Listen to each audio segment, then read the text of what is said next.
Going back to the very beginning, what were the actual first steps, that you took to start Flexport at the time? So we're now 15 years since I first started working on it, but we've only had customers for 10 years. So it tells you it was a long time to get going. Heavily regulated industry, so I had to spend a lot of time researching the regulations.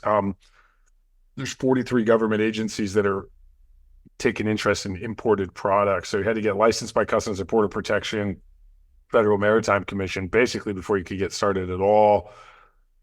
And that's you have to clear an FBI background check. That took several years. So getting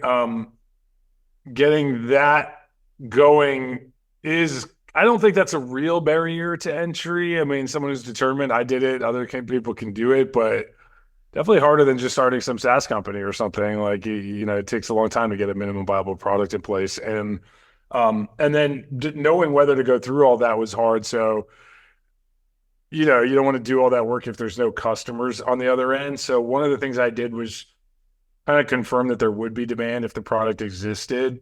And I did that using my very advanced Photoshop skills, made a fake website, fake app, and then put it out on the web to see if people would sign up. If this service did exist, would people sign up for it? And I started getting hundreds of signups before we had anything. There's no app, no license, no business, just me. And that was confirmation that, okay, I should in fact go through this process, get licensed, go through the FBI background process, et cetera. That it was all about 4 or 5 years before we ever, did anything. And then once we got licensed, I applied for Y Combinator, like right after the license came through.